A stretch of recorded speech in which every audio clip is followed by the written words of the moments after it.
sur la chaîne de l'excellence et l'émission n'a pas changé. C'est toujours la grande interview et notre invité n'a pas aussi changé. C'est toujours l'auteur d'un gourou apprenti sorcier. L'auteur, c'est le colonel de la police, Gérard Yongo Juro. Donc voilà, nous avions parlé de l'histoire de ce gourou qui est venu d'origine venu de la République démocratique du Congo, qui a eu un temps ici en République du Congo et qu'on a encore parlé de lui le 30 décembre 2013 quand il a voulu mettre en pratique ce qu'il a toujours pensé, prendre le pouvoir, mais pas comment. Et on a l'auteur et monsieur Yongo, quand on observait un moment de répit. Quand il y a eu cette attaque-là, à la RTNC, qu'est-ce que vous vous avez dit? Mais moi, ça ne m'a pas surpris, ça m'a pas étonné. Je savais qu'il devait en arriver là, parce que lorsqu'on se crée des fantômes, on enfante des vampires. Et toute volonté perverse, c'est un commencement de suicide. Pour moi, connaissant le comportement de ce monsieur et sachant à peu près ce qu'il disait, ce qu'il enseigne à ses disciples, en les poussant à la mort, moi ça ne m'a pas surpris d'apprendre qu'il revendique les attaques qu'il y a eu sur tout le territoire de la RDC. Et moi j'ai été malheureux de voir autant d'innocents périr. Parce qu'il a ses enfants en Afrique du Sud, lui-même pourrait peut-être y être aussi, mais il n'est pas allé lui-même au front pour aller montrer comment son corps est anti-balle, puisqu'il nous disait que son corps est en acier. Il aurait pu se déplacer, aller lui-même être conduit même les attaques. Or, il est resté et il n'a envoyé que des innocents, mais monsieur, des jeunes de 19, 15, 20 ans, 25 ans. D'accord, monsieur, mais de l'autre côté, est-ce que vous ne vous êtes pas dit que cette attaque a eu lieu parce que les services de renseignement de la RDC étaient défaillants? Bon, je ne dirais pas qu'ils sont défaillants parce que je ne sais pas trop bien ce qui se passe à leur niveau. Mais ils avaient déjà lu votre livre. Je suppose. Je suppose que ce livre a été vendu, je suppose. Et il s'est passé à la télé. Est-ce qu'ils le suivaient? Est-ce qu'ils le prenaient en filature pour le laisser aller jusqu'au bout de sa logique? Est-ce qu'ils n'ont pas suivi? Est-ce qu'ils ont été surpris comme nous avons été surpris? Ça, je pourrais vous répondre. Je pense qu'il n'y a que les services secrets de la RDC à donner une réponse à cette question. Vous dites aussi qu'une fois, le prophète Motombo a voulu violer une sœur asiatique. Ça s'est passé comment? Une sœur asiatique venait de recevoir son baptême. Et puis lorsqu'il s'est rendu donc en RDC dans le cadre des affaires, lui s'est porté garant pour l'héberger chez lui. Et une nuit, il s'est introduit, on ne sait pas quel moyen, dans sa chambre, et il a voulu imposer des rapports sexuels à la sœur, qui malheureusement était plus forte que lui, et l'a prise par je sais pas comment on appelle ça, un thème technique, par un kata ou je sais pas moi, et puis bon, il s'est senti affaibli. Et la sœur avait d'ailleurs même perdu de l'argent. Donc vous comprenez que même là où elle était descendue, elle croyait être au paradis, elle croyait être près de Dieu, puisqu'il disait qu'il était Dieu. Mais malheureusement, ce qu'elle a vécu là-bas, eh bien, c'est une très très triste histoire.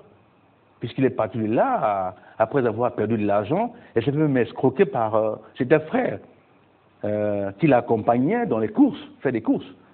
Parce que finalement, les factures étaient gonflées. Lorsque la chose revenait par exemple à $100, et il modifiait la facture, il mettait par exemple 150 ou 200. Voyez-vous?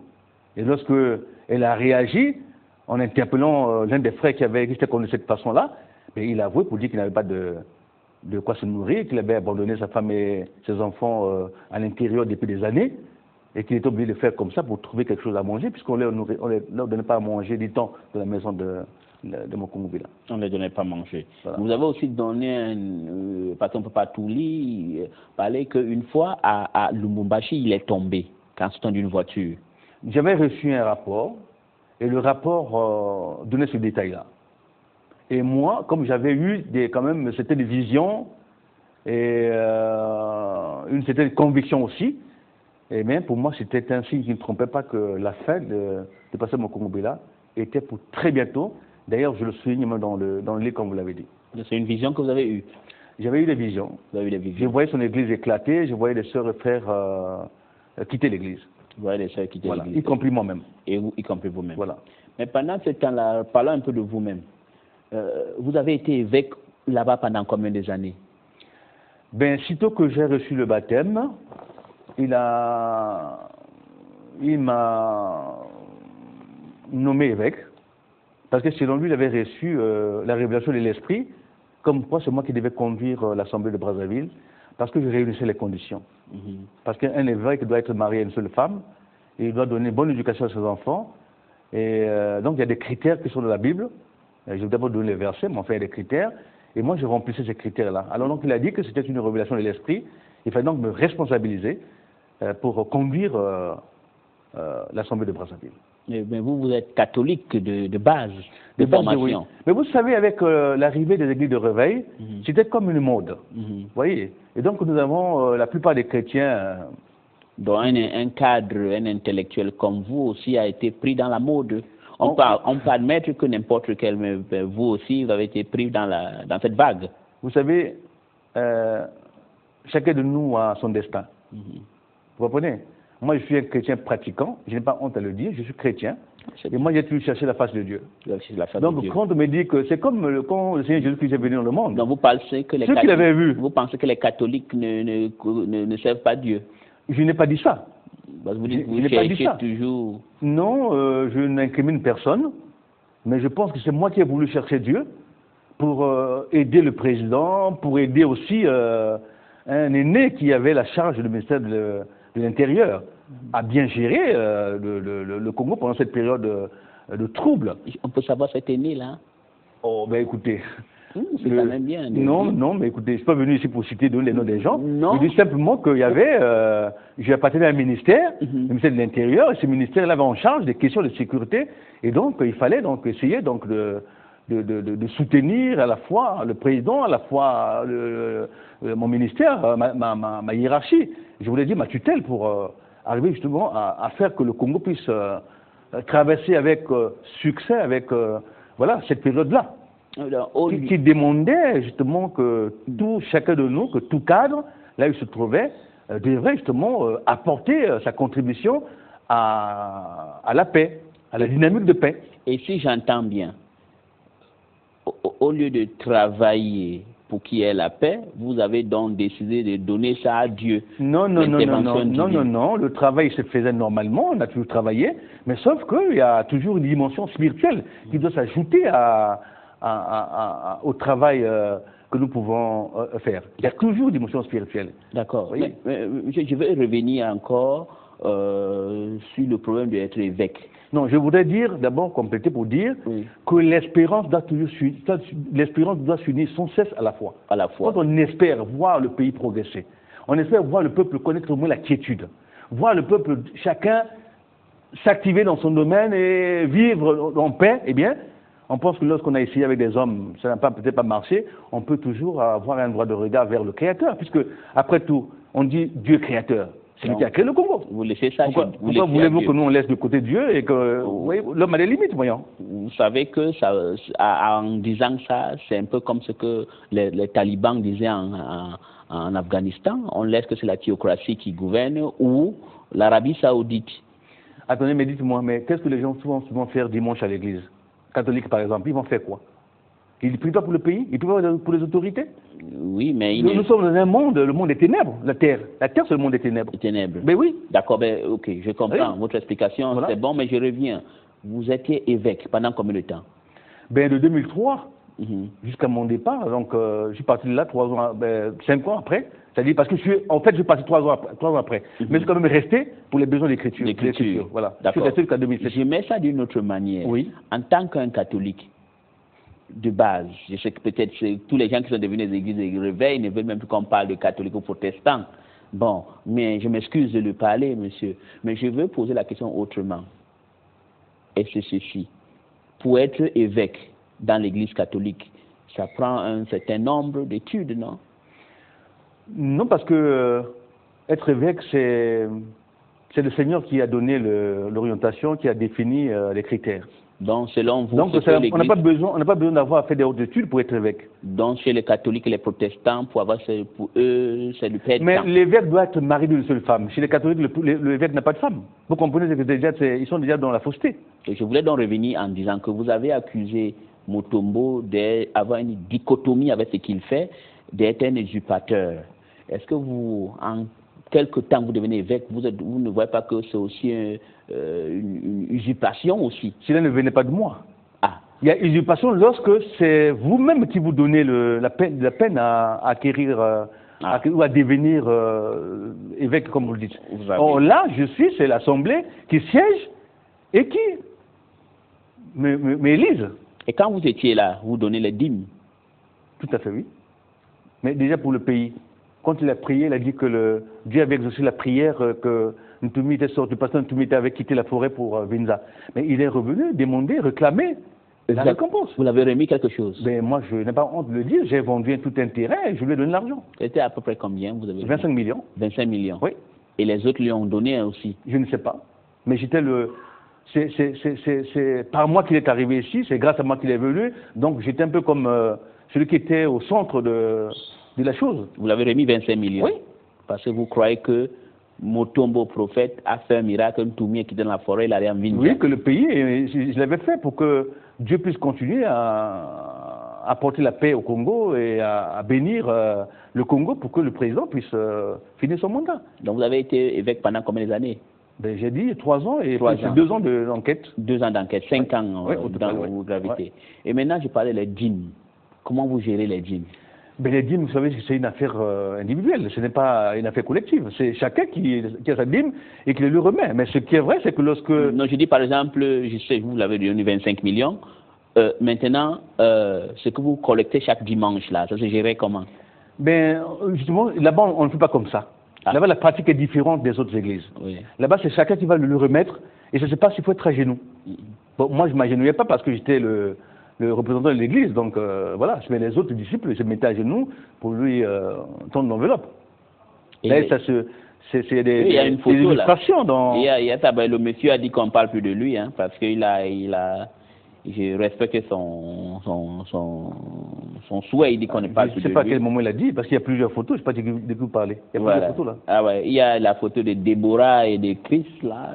Et ça, sa fille, ils sont à Bruxelles. Qui sont à Bruxelles. Ouais. Donc lui, au moins, s'il est à Bruxelles, il envoie les gens à Bruxelles, mais il fait souffrir. Il y a le frère Fatakis, ouais. Et puis Norbert, Lucien et leur fille Irène. Ça, c'est mon épouse quand elle était bébé, et là, c'est mes beaux-parents. Ah bon, c'est beaux-parents. Ouais. Et vous avez amené vos beaux-parents aussi là-bas? Oui, tout à fait, oui.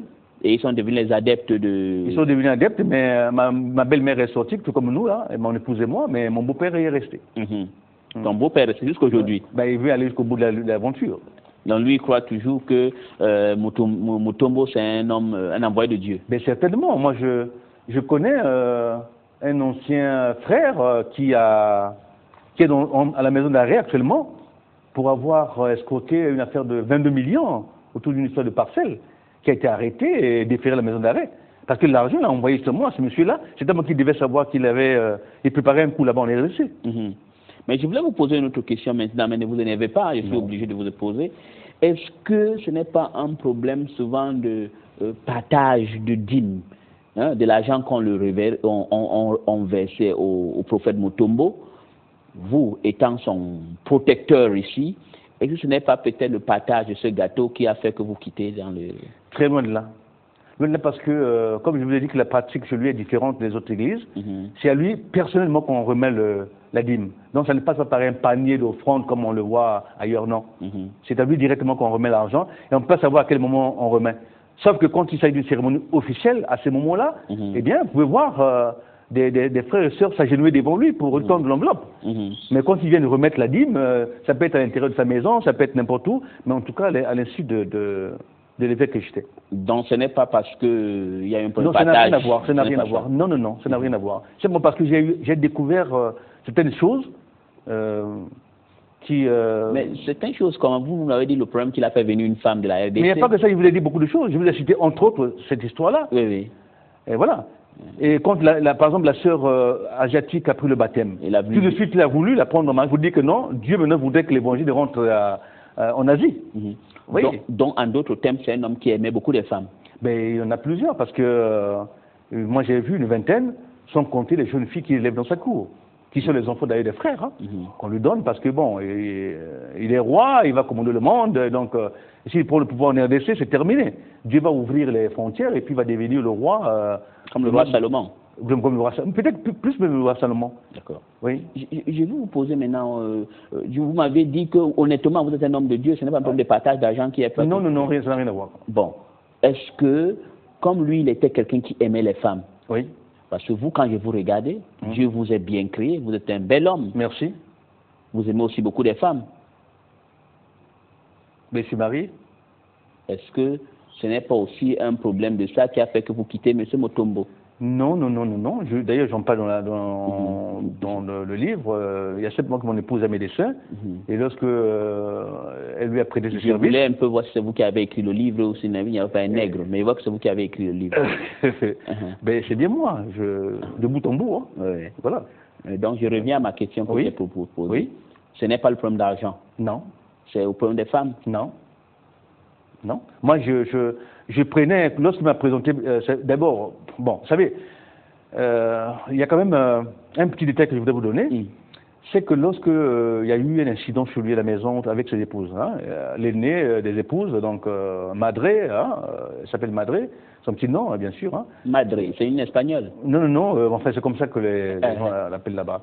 Donc quand ils se sont mis avec ses enfants, et elle s'est mise à battre donc la plus jeune fille, la plus jeune femme de Mokumbila, et moi je suis intervenu pour la sortie de là parce qu'on avait bloqué dans un fauteuil et tout le monde avait qui un petit bâton, qui une chaussure et on l'a tapé dessus. Et moi je l'ai sorti de là.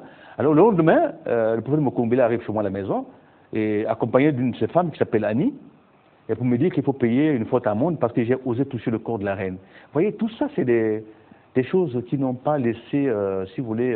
la reine Madré. Voilà, donc ça m'a mis la puce à l'oreille et voilà, et j'ai réagi en conséquence. D'accord. Mais je vais vous poser autre question. Bien. En dehors du fait que vous avez vu tout cela, est-ce que vous êtes conscient que c'est une fausse église que vous étiez là-dedans? Oui. J'en suis conscient, sinon je ne serais pas sorti de là. D'accord. Mais qu'est-ce que vous avez donc fait maintenant pour encourager ou pour dissuader d'autres qui sont encore là? Je vous ai dit tout au début que ce livre, pour moi, c'est le plus gros cadeau que j'ai fait au président de la République, que j'ai fait à mon pays. Parce que c'est un livre avec un message assez particulier, que tout le monde peut percevoir d'ailleurs, en lisant ce livre.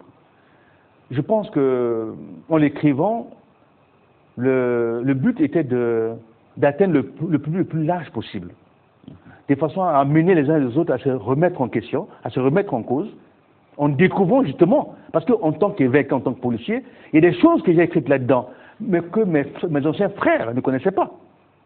Que quand ils lisent, il y a un d'ailleurs, qui m'a appelé il y a une semaine, pour me dire que tiens, moi je suis en train de lire ton livre, quoi? Tu savais que des choses importantes là comme ça, mais moi je ne savais pas. J'ai dit oui, comme tu étais dans le flou, tu étais dans la buée, tu étais dans les nuages, tu n'as pas eu le temps de lire parce que vous avez intérêt de lire ce livre, mais c'est maintenant que tu es parti de là que tu commences à lire. Mais c'est très bien, mais fais que ce livre soit lu par d'autres. D'ailleurs, si vous voyez la conclusion de ce livre, j'ai dit que l'Éternel, Dieu bénisse tous ceux qui liront ce livre et le feront lire à d'autres. C'est-à-dire que si vous l'avez, vous, en tant qu'Élie Smith, ici, faites de telle sorte que tout le personnel de MNTV puisse découvrir le message que véhicule ce livre. Parce que moi, j'ai vu, quand le livre est sorti, beaucoup de pasteurs défiler à la télévision pour aller présenter tel projet, pour aller parler de son église, pour aller parler de ceci. Vous voyez, c'est déjà intéressant. Mais moi, je m'attendais à mieux que ça. Je m'attendais à ce qu'on puisse mettre de l'ordre. Parce qu'on ne peut pas concevoir que quelqu'un qui est venu comme cireur de chaussures, qu'on voit chaque matin avec des cirages dans un panier, dans une caisse, en train de marcher le long des rues, et de demain, il devienne prophète dans une église.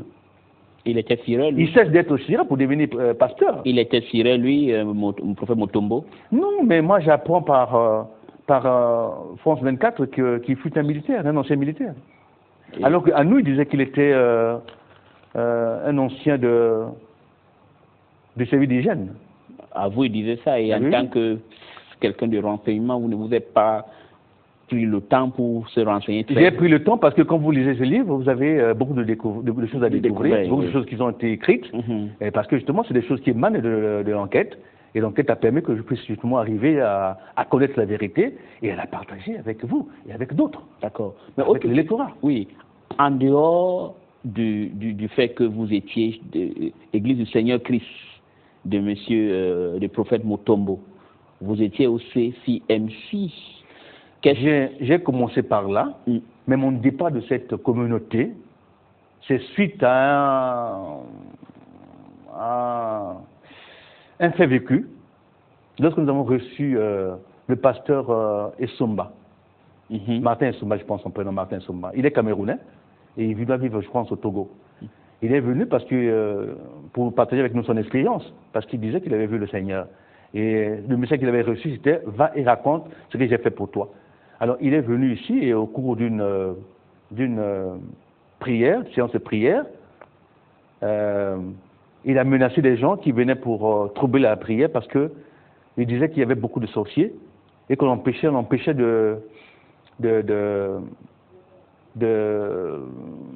d'exercer normalement le culte. Alors il a menacé les gens pour dire, en leur disant que si vous n'avancez pas ici, pour que je puisse prier pour vous, je vous donne un délai de 3 mois. Si vous ne mourrez pas, alors je n'ai pas vu le Seigneur. C'est alors que beaucoup de frères et sœurs de l'Église, de la communauté internationale des femmes chrétiennes du Congo, sont arrivés, ont avancé, sont allés vers lui. Et moi, l'Esprit m'a demandé d'ouvrir les yeux. Lui, regarde le spectacle, regarde ce qui se passe. Et moi, j'ouvre les yeux. Et ce que nous faisait la cure d'âme, c'est-à-dire les gens qui nous mettaient en jeûne pendant plusieurs jours pour couper les liens avec la sorcellerie, enfin, tous les esprits impurs et tout ça. Et moi, je les vois tous devant ce monsieur. Donc, ils se reconnaissaient comme étant des voleurs, comme étant des sorciers. Je vois des sœurs qui étaient là au protocole. Je vois des sœurs qui conduisaient l'église. Je vois des petits-enfants aussi. Alors, je me suis dit... Ils étaient tous des sorciers. Ben, écoutez, la menace se portait sur la sorcellerie. Que celui qui se reconnaît comme sorcier et qui n'avance pas pour que je puisse prier pour lui, il ne vivra pas de 3 mois. Il ne vivra pas de 3 mois. Donc toutes ces femmes étaient alors des sorcières. Je suppose, oui. Plus que tout le monde était avancé vers lui, pour qu'il puisse prier pour eux. Et moi, quand j'ai vu ça, ce spectacle-là, j'ai dit que j'étais pas à ma place. Et j'ai dit à mon épouse de se lever, on a pris nos chaises, et dit, il faut partir. C'est sur cette action que vous êtes parti du CFMC. Tout à fait, tout à fait. Et c'est de là-bas où vous êtes venu tomber entre les mains de pasteur. De là, je suis allé à Seka. J'ai allé à Seka sur un autre Congolais de la RDC aussi, qui avait son église ici. J'allais sur lui. Mais là, je suis parti là parce que chaque fois que j'allais là-bas, il y avait toujours une prophétie. Il y a toujours quelqu'un qui me recevait pour parler de la prophétie. Ah non, ton enfant sera malade. Ah non, il dit, écoutez, arrêtez-moi avec ça. J'ai dit, on ne peut plus rester là pour quitter. On est parti de là. Et maintenant, finalement, je vais tomber sur lui parce que bon, j'ai voulu prier pour le Congo. Donc vous écumez toujours les églises de réveil en réveil, les réveils pour chercher la foi. Non. Bon, écoutez, c'est une expérience. Hein. J'ai vécu une expérience, voilà, qui m'a permis peut-être aussi de grandir. Voilà. Mais dites-moi, alors, en tant que policier, quel conseil que vous pouvez donner aux Congolais? Le conseil qu'il peut donner aux Congolais, c'est quoi? D'abord, il faut qu'ils comprennent que l'Église, c'est soi-même. L'Église, c'est d'abord soi-même. L'Église, ce ne sont pas les bâtisses. Ce ne sont pas les briques, ces belles maisons qui ont été construites et tout ça. Parce que Dieu dit dans sa parole que le Dieu du ciel et de la terre, qui a créé toutes choses, n'habite pas dans les maisons faites des mains d'hommes. C'est-à-dire que lorsque vous allez dans une église construite par un homme, avec l'intention d'organiser les prières, de prendre la dîme et tout ça, eh bien, vous allez pour servir l'Antéchrist. Parce que c'est là que va se révéler l'esprit impur. C'est vrai qu'il y aura des miracles, c'est vrai qu'il y aura des guérisons, mais le plus souvent, ce sera des montages. L'église, c'est soi-même. Lorsque nous sommes à deux comme ça, sur un plateau, si nous pouvons adresser notre prière à Dieu, Dieu nous écouterait mieux que si nous allons dans une église, c'est-à-dire une maison construite. D'accord. Voilà, c'est la parole de Dieu qui le dit. Et sur le CFMC que vous m'avez parlé, vous êtes quitté parce que ce Essomba Martin là, c'est aussi notre usurpateur alors? Ben, je ne sais pas. Donc, comment il avait des accords avec la CFMC, il est venu pour pour une campagne d'évangélisation qui a duré certainement une semaine.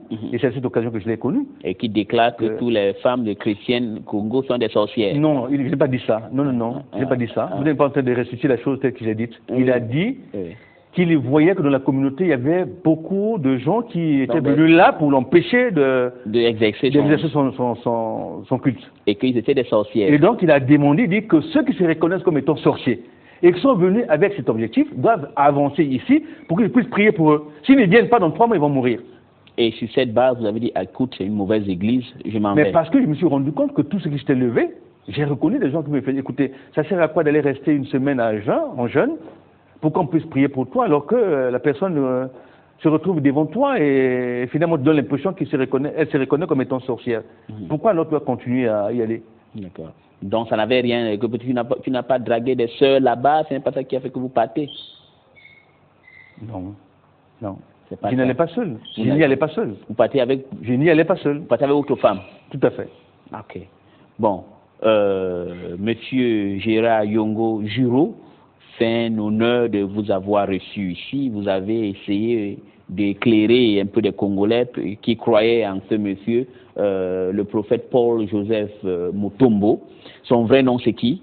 Mukungubila. Écoutez, je vous dirais, je ne sais pas, nous sommes arrivés à la fin de l'émission, mais je vais vous dire que je ne connais pas en réalité quel est le nom de ce monsieur-là, parce qu'il en a plusieurs. Il a plusieurs pièces d'identité avec des âges et des noms différents. Et comme vous voyez au début de son ministère, il se disait pasteur, par la suite il s'est autoproclamé prophète, et ensuite il s'est dit, vous voyez, donc il prend des noms, en fait, tous ces noms sont des noms d'emprunt. Dès qu'il apprend qu'il y a une divinité dans telle forêt, par exemple au Congo-Bela, c'est le nom d'une divinité. C'est un dieu qui règne, je ne sais pas moi, à l'est là-bas de la RDC. Mais il ne s'est pas empêché de prendre ce nom. D'accord. Monsieur, merci beaucoup. Je vous en prie. Merci à vous.